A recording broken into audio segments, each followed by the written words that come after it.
Then the last point, resource management. There are some things, some ideas from Scrum that can be used. So we have the Scrum backlogs that define which tasks have to be done. And then there are can be Scrum teams that estimate required resources. Not just time that is required, but also let's say it's actually physically built things. Then they will define how much resources they need to build a certain thing. The product owner or product owners would choose a team then based on how they say they want to realize the project, and then it's possible to calculate cost per priority point. That might sound a bit weird. I'll just show it in a second on an example how that could work to maximize realized priority points. So what does it mean? We've got here a simple example just with money. I will show in another example that it can work with any type of resource, but for simplicity I show first how it can work with money. And we've got 4 projects, and however the priority points have come up exactly, it might be an expert team that came up with it, it might be some kind of voting. However they came up with it, the 4 projects got a certain amount of priority points. And we get an estimation of how much those projects would be to realize. All the numbers that are in this table are purely fictional. They are fantasy numbers. So just to see how it could work. Doesn't mean that the cybernetic farm system would cost $3 million. It's just a number. This last column here shows Australian dollars per priority point. So it means we divided the $3 million by 798. What does it mean?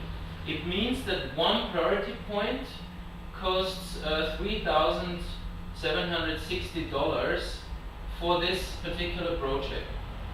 So the cheaper this is, the more priority points can be realized with per dollar.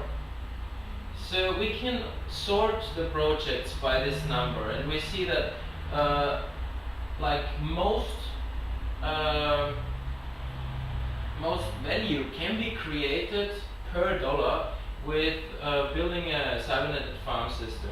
The next one would be the high-speed railway, the next one the bridge, and the high-tech eco village is the most expensive per priority point.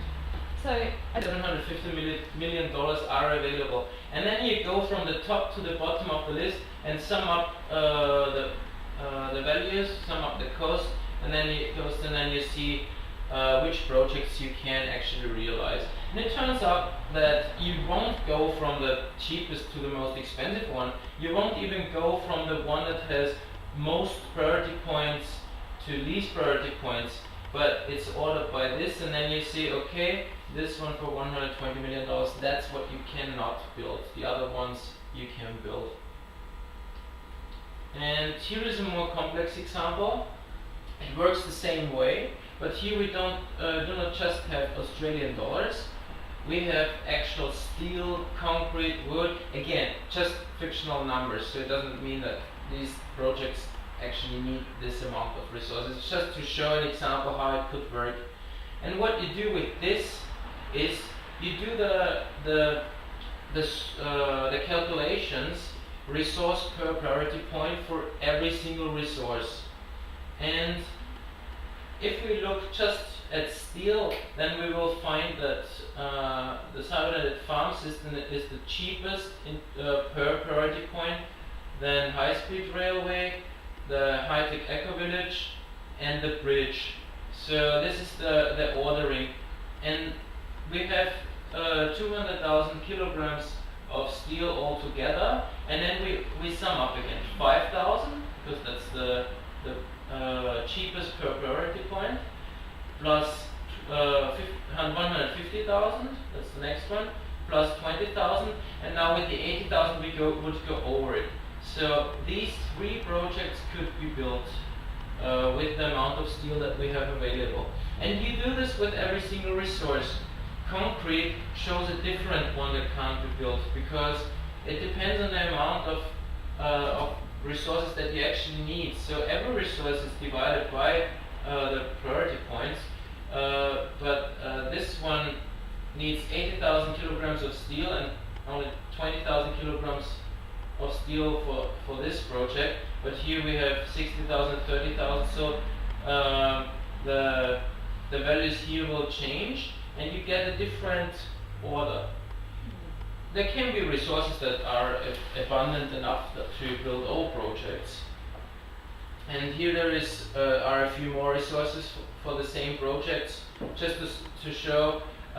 This one, for example, shows that there might be, it's just a number, a fictional number again, 400 tools are needed for those 3 projects, but the tools per priority point determines, because this is the cheapest per priority point, that this is the one that should be built with the tools that are available. So what this table shows is you've got some red numbers for the bridge and the eco village, so they can't be built. But all the 2 others can be built because they have all green numbers.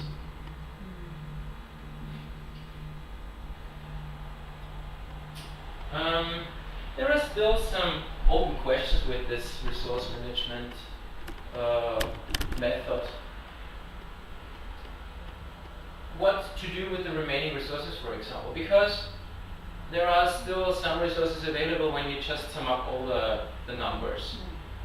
There are different ways, different things that you could do. You could simply say, okay, you won't use them and just keep them for later use. Another way is to sort the tasks purely per priority points and then go through for which projects do you have enough resources and do those. Or you can sum up all the ranks. We ranked the projects for each resource, and if we sum up all the ranks, then we might get an order which we go through top to bottom and see which projects we can still build. So there are different things that we can do. Also, dependencies might need to be considered. So, for example, windows cannot be built in a building if there are no walls. So if one project is fixing windows and the other project is building walls, then you can't fix the windows without the walls. So dependencies like this need to be considered too. And also there might be incorrect estimations, which changes the actual resources that I use. So it's just like just some thoughts in which direction it can go. Sorry? I mean, each project would need to be fine-tuned anyway. Yeah. Depending on. Yeah. So it's an idea that for resource management that can be used in any community organization for any type of project, and it can be like the allocation of resources can be calculated by computers, and again with the decision making process that we had earlier that could be supported by AI. The priorities could also be defined by an AI in long term.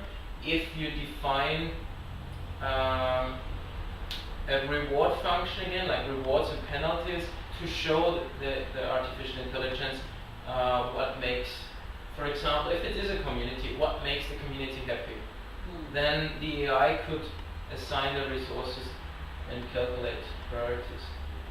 So just to recap and to finish off, the reason that we put this together and why our aim is to provide high-tech sustainable facilities for all. That's what we think that that's the direction we need to go if we want to provide everything for all of the people, not just a select few. And the RB is once again, the only viable solution that we've heard for long-term global sustainability. So we think this is really important if you really want your children to have a good future as well. And we encourage you to continue to research everything that we've taught you today, or whatever, particularly what you're interested in. and consider obtaining your Future Leader Certification level 1 if you're interested. What's coming up next? In 2 weeks' time, on the 8th, Thursday this time, so some people are busy on Wednesdays, we have another free workshop here called Open Sources for Everyone.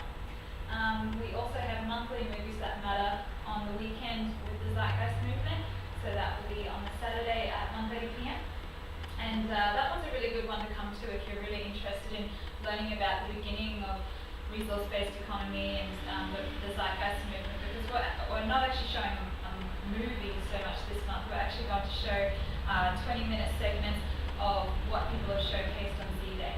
So it will just be like 5 20-minute things, and like there's probably a bunch of about 20 of us who get together and have pretty healthy discussions about all of the different things that are going on globally.